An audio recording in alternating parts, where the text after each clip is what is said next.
often ask me, what is dynamic emotion focused therapy, also known as DEFT? While DEFT is a comprehensive treatment that incorporates many evidence-based therapeutic elements, I also like to say it's a therapy in progress and process, as both clinical and intuitive skills are needed in any given therapeutic moment. Theory is always our best approximation of reality and not reality itself. Once we can clearly identify the client's hopes, and I say that plural, for therapy, which sometimes can't be determined without awakening a compassionate interest in the desires of the self, we then propose a path to healing which involves both partners, namely caring attention to what is occurring from moment to moment related to bodily sensations, thoughts, and beliefs that impact the work, the state of the therapeutic relationship, and signals of rising emotions. The DEFT practitioner is seeking in every moment to attune to what might be called the emotional mother lode. Mother lode is an old Mexican mining term, an apt metaphor because we're mining for buried affect, feelings that have been cauterized during traumatic childhood relational experiences and have been frozen in time due to dysregulated shame, anxiety, and guilt. I sometimes tell my clients that our feelings are our friends, some of the best friends we'll ever have. Yet, often our feelings become fossilized and recede from awareness due to a myriad of self-protective strategies known as defense mechanisms. In practicing this work, the therapist develops a quiet, abiding conviction and passion about the healing power of the emotional experience and connection. We can then more consistently guide our clients towards an intent focus on underlying feelings as an alternative path to counter the client's fears, self-devaluations, and despair. Here is a quick snapshot of the key elements we teach to therapists at the DEFT Institute, using live session recordings, lectures, skill-building role plays, and individual supervision. In DEFT, we focus upon and invite intense unconscious affects to rise to the surface of awareness in an attempt to integrate them to help heal trauma.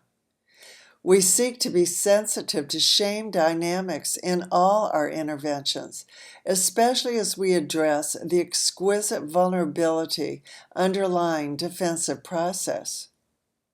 We demonstrate how to regulate and restructure toxic types of anxiety, shame, and guilt. The therapist engages to the fullest extent possible to help catalyze compassion for self. We attempt to create safety through embodied as well as verbal attunement. And we learn how to track somatic experience and relevant cognitions from moment to moment. We seek to form collaborative, egalitarian partnerships in which both therapist and client can learn from one another. And we wish to highlight adaptive strength significantly more than pathology. We place a high priority on therapist authenticity, creativity, and intuition, and we intend to nurture our unique personal gifts. We attempt to employ vivid language and metaphor to bring the therapeutic process to life and to heighten its impact. Since the whole self of the therapist is our instrument and catalyst for change, the DEFT training and community actively attend to the therapist's state of well-being and regulation. Self-compassion needs to extend in both directions within the therapeutic dyad. For decades, I've been particularly riveted on the experience of shame, which I've often referred to as the gateway emotion, as undoing shame is so central when we attempt to do deep uncovering work in therapy. I really like our acronym DEFT because shame work requires deftness, and some of my favorite synonyms are adroit, artful, skillful, and delicate. We might consider that the opposite of shame is relational safety. The two might be considered mutually exclusive. If my vulnerabilities can be seen by you, and you continue to have faith in me and to value me, and if you can help me to extend such kindness and tolerance to myself, then my fear will slip away alongside my shame, as I can more easily change course without loss of face. The DEFT training seeks to help therapists to become familiar with the specific relational elements and targeted interventions that create an inviting invitation for a profound emotional connection. All of our interventions seek to reflect a sensitive responsiveness to shame affect, so that we may continually help to regulate and transcend it, both within the client as well as ourselves. I'll say more about the latter in a moment. We often underestimate that there's an exquisite sense of risk and shame for most people just in walking into a therapist's office, and the specter of self-exposure to a stranger and even to oneself strikes fear in the heart of most people. As a psychodynamic therapy, DEFT attempts to bring that which is unconscious to consciousness. So this inevitably involves an encounter with the unknown. And yet, psychological healing requires a most vulnerable emotional disrobing in the presence of a caring, empathic other. Alan Shore has said that recent clinical research reports that the more therapists facilitate the affective experience expression of patients in psychotherapy, the more patients exhibit positive changes. And the therapist affect facilitation is a powerful predictor of treatment success. Receiving into our awareness the full spectrum of our body-based emotional experiences is pivotal to integration of the self. The irony is that the more we embrace the feelings that we believe to be too ugly or even too positive to bear, the less we're going to see destructiveness acted out towards ourselves and others. So, to restate, DEFT views shame as the primary affect inhibiting internal exploration that is so central to therapeutic benefit. And DEFT offers values, principles, and skills that often will effectively decrease dysregulated states of shame, as well as anxiety and guilt, which frequently coexist. When we orient towards theoretical principles rather than uniform agendas, we free the therapist's creativity and spontaneity, which are necessary for optimal healing for each individual client. An example of a principle would be how we time our interventions, creating space for the client to absorb a new perspective and respond to it.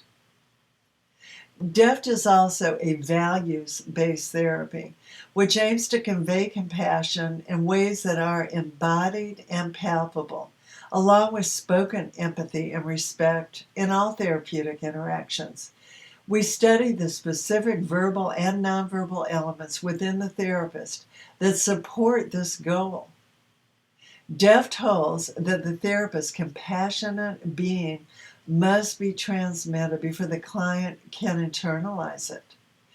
This does not mean that the therapist's compassion for the feelings and painful conflicts of the client will automatically be absorbed, but it will provide a model that may never have been experienced before. The therapist's compassion will often trigger defense, which creates an opportunity to address feeling states of unworthiness, and also to raise awareness of the cruel deprivation and terrible consequences to self and also loved ones when one withholds compassion from the self. DEFT gives as much emphasis to tracking the therapist's state of well-being in a session as the client's. It's only through a continual process of reducing our own shame, which allows us to self-observe, that we're going to be most able to achieve embodied attunement. We often underestimate the impact of our nonverbal signals, but we can develop awareness of this most important realm.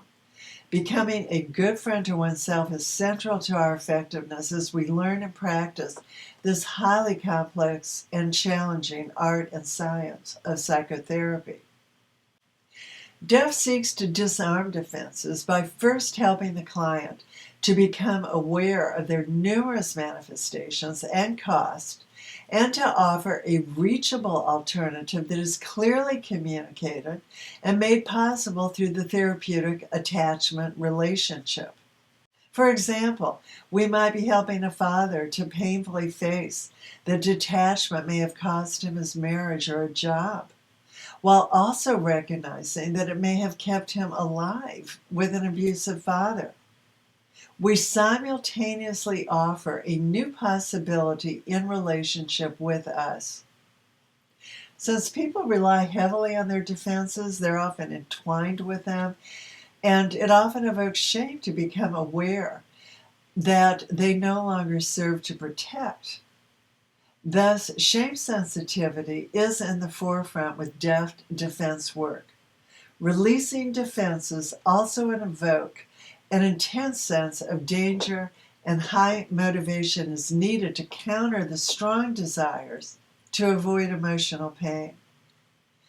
DEFT teaches the therapist tools to mobilize such motivation. We also help to normalize defenses by putting them into a context. I can imagine that I would detach too if my father screamed at me often. Detaching probably helped protect you in such an environment. DEFT tracks somatic phenomena occurring moment to moment that may indicate hyper or hypoarousal. These somatic signals inform us of the need for attention to shame, anxiety, guilt, and defense, which may be necessary to clear a path for underlying feeling to break through. Tracking cognitions and beliefs are a part of this process, as they can either encourage or inhibit the uncovering process. We also want to be aware of the neurobiological markers for core feelings, and when it is optimum to encourage a fuller expression of these feelings. DEFT emphasizes strengths, not pathology.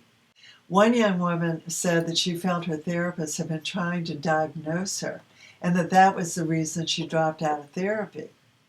In DEFT, the importance of positive reinforcement cannot be overstated, as well as respect for the courage to explore oneself. We want to hold in mind always the human capacity to evolve. DEFT views all new and difficult types of self-disclosure as breakthroughs to intimacy. For example, revealing a childhood incident of molestation for the first time, or sharing with a therapist that cognitive disruption is occurring, such as, I keep losing track of my thoughts. These are breakthroughs because they are disclosures that carry significant shame, anxiety, or guilt. And DEFT views these moments as curative, representing courage and accomplishment. Thoroughly identifying such risk-taking as strengths contributes greatly to the building of hope, the engine of treatment. This also allows the therapist to appreciate each change moment, signifying progress with their clients. Research has shown that high levels of emotional breakthroughs are correlated with outcome, but DEFT would posit that change also happens in subtle ways, involving new relational experiences of safety and deeply felt insight. DEFT is an intersubjective treatment that values the quality of humility and authenticity in the therapist, which guides us toward a non-authoritarian, highly collaborative, and egalitarian stance. This allows both the client and the therapist to guide and impact each other and to co-create meaning together. Therefore, in DEFT, we will self-disclose and share our vulnerabilities when it feels appropriate, and also examine our own contributions to relationship ruptures. We might be surprised to notice how wedded we might have become to a particular model, even DEFT, and fail to allow the client to be a full partner in the process, one who may have much to teach us as well. Therefore, we avoid phrases like, I want you to, or you need to do this.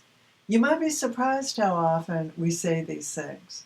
In a sense, we're holding a paradox. We offer a model, a path to healing that we believe in, but we're not so wedded to that model that we pursue an inflexible, unresponsive agenda. For example, since DEFT emphasizes the building of sense of self, it therefore highlights the importance of directly inquiring, non-rhetorically, into permission to maintain an internal focus on feelings, thoughts, and bodily sensations. We want to respect the client's choices.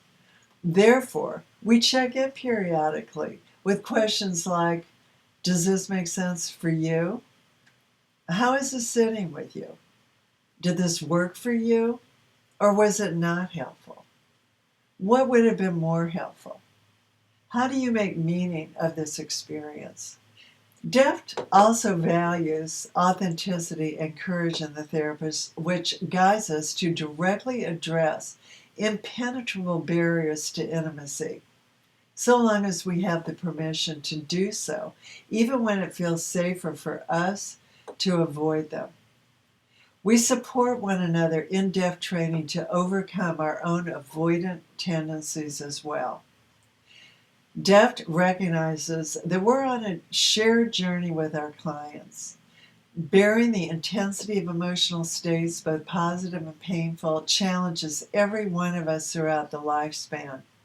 As psychiatrist Mark Epstein said, trauma does not happen to only some people. An undercurrent of trauma runs through ordinary life, shot through as it is with the poignancy of impermanence. The sense of feeling connected and not alone is the sole mitigating force that provides relief and freedom. DEFT highly values therapist creativity, humor, play, and clinical intuition.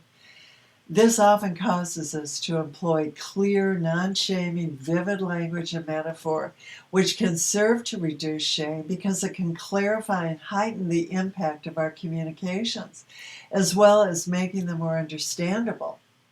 Slight changes in choice of words, tone, and inflection can make the difference in whether our message is received and had the desired effect. Therefore, the DEFT model places great emphasis on the way language is used. In addition to family of origin trauma, DEFT recognizes a larger sociocultural milieu, including religious, peer group, educational, medical, and socioeconomic influences that can create unbearable psychological suffering. Thank you for your interest in dynamic emotion-focused therapy. Please feel free to visit our website and learn more about our events and our training programs.